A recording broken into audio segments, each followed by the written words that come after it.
Assalamualaikum warahmatullahi wabarakatuh. Kita masih lagi dalam bab 8 iaitu bahan buatan dalam industri, dan pada hari ini saya akan terangkan mengenai subtopik 8.3 komposisi seramik dan kegunaannya. Kamu boleh rujuk buku teks muka surat 262 sehingga muka surat 264. Di akhir pembelajaran pada subtopik kali ini, pelajar ataupun murid boleh memerihalkan dengan contoh bahan seramik, apakah contoh-contoh bahan seramik, sifat-sifat seramik dan kegunaan seramik. Dan yang kedua, murid boleh mengaplikasikan penggunaan seramik dalam kehidupan seharian. Baiklah, kita lihat dulu.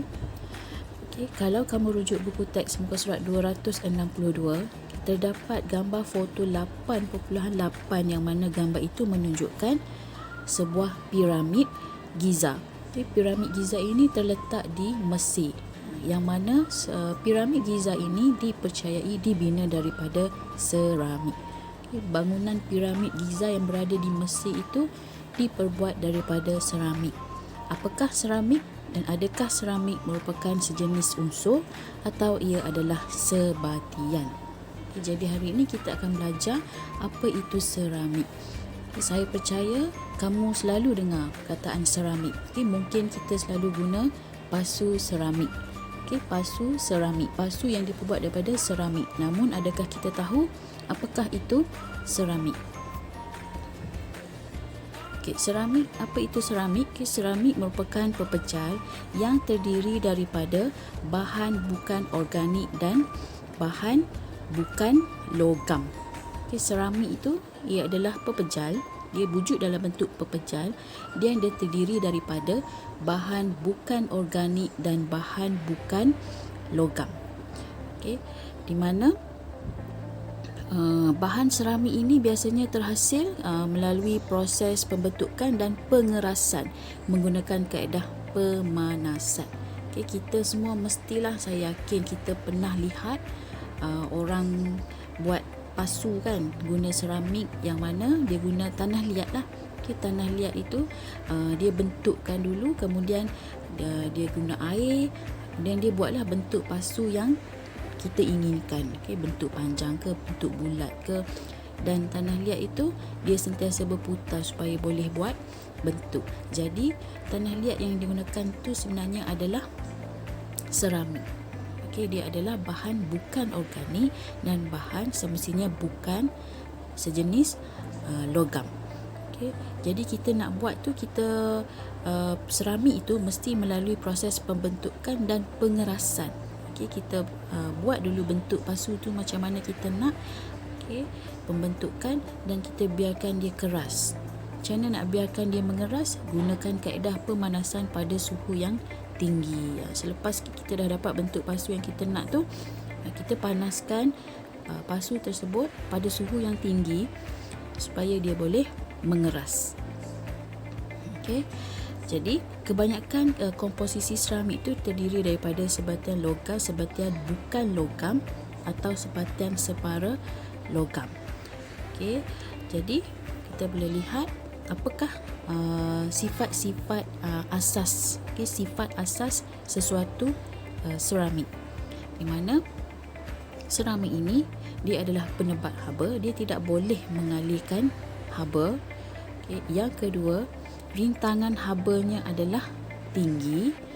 Rintangan haba ni maksudnya walaupun kita gunakan pasu, kita panaskan, selepas dia dah mengeras tu, kita panaskan pasu tersebut pun dia tak akan mudah pecah lah, sebab dia mempunyai rintangan haba yang sangat tinggi. Ada kan pinggan seramik, cawan seramik. Jadi kita boleh guna untuk makan makanan yang panas, kita boleh letak air yang panas dalam cawan seramik sebab dia mempunyai rintangan terhadap haba yang tinggi. Bila kena haba tu, dia tak akan terus crack ataupun pecah lah. Sifat asas seramik yang ketiga adalah mudah pecah. Mudah pecah di sini maksudnya kalau terjatuh. Kalau kita terjatuh atau terhempap dengan benda yang besar lah, berat, seramik itu akan mudah pecah. Lengai secara kimia maksudnya di sini kalau kita letakkan bahan kimia dalam cawan seramik pun dia takkan bertindak balas apa-apalah, dia lengai, dia takkan berlaku apa-apa secara kimia. Yang kelima adalah penebat elektrik. Okay, dia penebat haba, dia juga adalah penebat elektrik, maksudnya dia tidak boleh mengalirkan elektrik. Okay, pernah tak kita jumpa wire yang dibuat daripada seramik? Tidak kan, sebab dia tidak boleh mengalirkan elektrik. Dan sifat asas seramik yang keenam adalah keras dan kuat. Okay, dia keras dan dia biasanya kuat lah. Kalau kita ketuk-ketuk macam tu, ketuk biasa ni, dia takkan mudah pecah, kecuali kalau dia jatuh dari tempat yang tinggi, dia akan mudah pecah.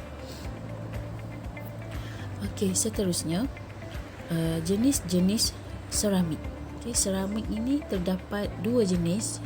Okay, dua jenis seramik yang ada, iaitu seramik tradisional ataupun yang satu lagi seramik termaju. Okay, tradisional dan termaju. Apa itu seramik tradisional? Okay, seramik tradisional ini diperbuat daripada tanah liat. Okay, yang mana dia guna betul-betul, dia hanya guna tanah liat sahaja, seperti kaolin. Itu adalah formula bagi kaolin lah. Okay, di mana tanah liat akan dicampurkan bersama dengan air untuk menghasilkan campuran yang lembut dan mudah dibentuk. Yang ni yang saya sebutkan tadi, yang mana kita pernah lihat dalam TV ke dalam video ke, orang buat pasu tanah liat. Okay, dia mesti akan guna air supaya pasu tersebut mudah dibentuk. Tanah liat campur dengan air supaya dia jadi lembut dan kita senang untuk bentuk. Kemudian dah siap kita bentuk itu, campuran itu akan dibakar pada suhu yang tinggi, maka terhasillah tembikar, pasu, mangkuk, cawan dan batu bata untuk buat bangunan. Jadi jenis-jenis ini adalah kita namakan sebagai seramik tradisional. Okay, kegunaan dia untuk buat pasu, hiasan, mangkuk, cawan dan batu bata. Jenis seramik yang kedua adalah seramik termaju. Seramik termaju ni maksudnya dia tak tradisional lah, dia lebih maju sikit lah, sebab tu nama dia seramik termaju. Seramik termaju pula diperbuat daripada bahan bukan organik seperti oksida, karbida dan nitrida.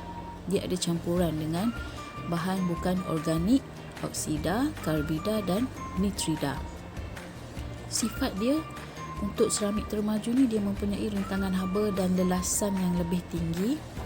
Okay, lebih lengai secara kimia serta memiliki sifat superconductivity. Okay, maksudnya di sini dia rintangan haba dia lebih tinggi, dia lebih tahan dengan haba yang tinggi, suhu yang panas, lebih lengai secara kimia. Okay, lebih tidak bertindak balas je. Jika terkena apa-apa bahan kimia, dia tidak balas, dia lengai dan memiliki sifat superconductivity. Okay, sifat superconductivity ni maksudnya di sini dia mempunyai sifat yang boleh mengkonduktivitikan elektrik lah. Dia superconductivity. Okay, contoh dia apa? Contoh dia silikon karbida ni kita guna. Okay, silikon karbida kita guna untuk membuat cakra pemotong. Okay, untuk potong apa-apalah, cakra pemotong, sebab sifat dia keras dan kuat. Selain itu, silikon karbida juga digunakan untuk membuat cakra brake disc dalam kereta, kerana dalam tayar lah, brake disc dalam tayar, kerana sifatnya yang tahan kejutan terma dan rintangan tinggi terhadap haba. Okay, tayar kereta tu berpusing, lepas tu kita tiba-tiba brake. Bila dia brake tu, sebenarnya dia boleh menghasilkan gesiran yang menyebabkan haba lah. Okay, gesiran yang menghasilkan haba. Jadi kita guna silikon karbida untuk buat brake disc, sebab dia boleh tahan kejutan terma, perubahan haba yang tiba-tiba, dia boleh tahan lah, mempunyai daya tahan terhadap haba. Okay. Selain itu, seramik termaju juga kita boleh guna untuk buat cincin tungsten karbida. Okay, cincin tungsten karbida sebab sifatnya yang keras dan tahan kepada lelasan.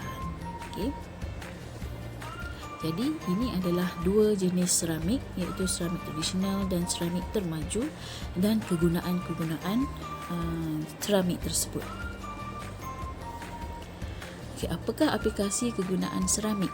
Contoh, banyak kegunaan seramik ni selain mungkin yang kita tahu hanya pinggan mangkuk, periuk, periuk tanah liat tu kan, pasu, cawan, tapi sebenarnya seramik ini ada banyak lagi kegunaan dia dalam kehidupan kita, iaitu kita juga guna dalam perubatan, pengangkutan dan penjanaan tenaga. Okay, dalam bidang perubatan, seramik zirconia digunakan dalam implan gigi. Kalau gigi berlubang ke kan, dia tampal, jadi seramik zirconia, dia diperbuat daripada seramik. Seramik alumina digunakan dalam pembuatan tulang lutut. Okay. Yang tiruan lah ni. Seramik digunakan dalam mesin MRI, pengimajan rezonan magnetik, kerana memiliki sifat superconductivity. Okay, MRI ni yang kalau awak pernah lihat lah, yang seorang pesakit tu dia baring, lepas tu dia masuk macam alat yang macam terowong itu. Itu untuk scan lah seluruh badan, MRI, magnetic resonance imaging. Jadi digunakan seramik.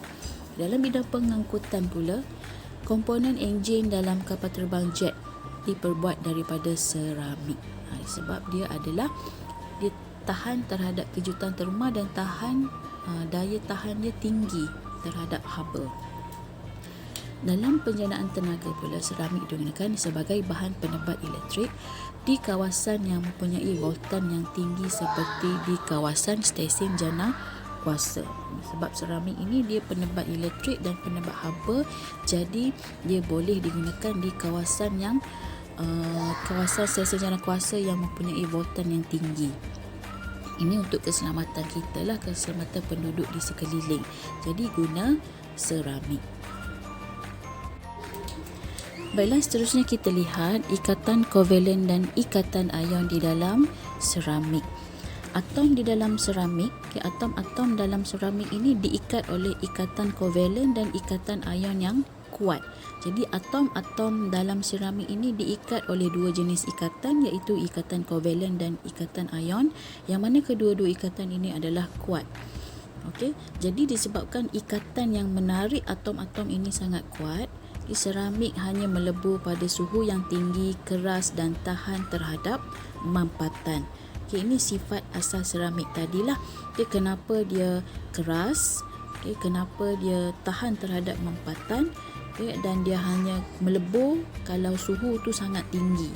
Sebab dia atom-atom tertarik dan diikat oleh ikatan kovalen dan ikatan ion yang kuat. Okay, apabila dikenakan daya, atom di dalam seramik tidak dapat menggelongsu di antara satu sama lain kerana atom ini diikat dengan kuat dalam susunan yang tidak teratur. Apabila kita berikan tekanan kepada seramik, atom tadi sebab dia terikat dengan ikatan yang kuat, so dia takkan mudah bergeraklah, susunan dia tu tidak akan menggelongsu dan tidak akan bergerak. Jadi dia takkan bergerak. Maksudnya kalau kita ketuk seramik tadi, pasu seramik tu kita ketuk dengan tukul, okay, dia takkan kemik. Dia takkan kemik sebab atom-atom dalam tu tidak bergerak dan tidak menggelongsu. Tetapi tenaga yang kita guna untuk ketuk tadi akan digunakan untuk memecahkan ikatan antara atom. Jadi kalau kita ketuk pasu seramik tu, dia takkan kemik, tetapi dia akan pecah. Okay, seramik bersifat rapuh dan lemah terhadap regangan.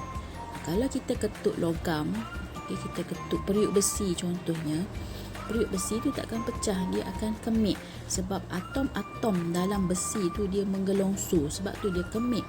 Tetapi kalau seramik, atom tadi takkan menggelongsu tetapi terus pecah ikatan dia. So sebab itulah seramik ni bersifat rapuh dan lemah. Elektron dalam seramik pula tidak bebas bergerak. Sebab itulah seramik tidak mengkonduksikan elektrik atau haba. Sebab itulah seramik itu adalah penebat elektrik dan penebat haba. Jadi ini adalah penerangan bagi sifat-sifat asas seramik tadi.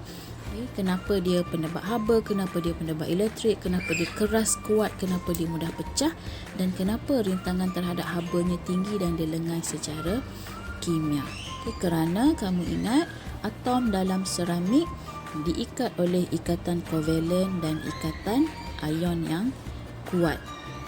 Okay, dan elektron dalam seramik tidak bebas bergerak, so tidak adalah kekonduksian elektrik ataupun haba. Kalau logam, okay, bahan logam seperti kuprum, dia mempunyai elektron yang bebas bergerak. Jadi bila dia mempunyai elektron yang bebas bergerak, dia akan membawa cas-cas elektrik tadi. Cas positif dan negatif akan bergerak. Sebab itulah logam boleh mengalirkan elektrik. Tapi kalau seramik, kaca, dia tidak boleh mengalirkan elektrik sebab dia tidak ada elektron yang bebas bergerak. So tidak ada cas yang akan dibawa. Baiklah, untuk topik hari ini setakat itu saja. Okay, saya harap kamu boleh faham apa itu seramik, dia terbuat daripada apa, komposisi seramik dan kegunaannya dalam kehidupan seharian. Okay, sekian. Terima kasih. Assalamualaikum warahmatullahi wabarakatuh.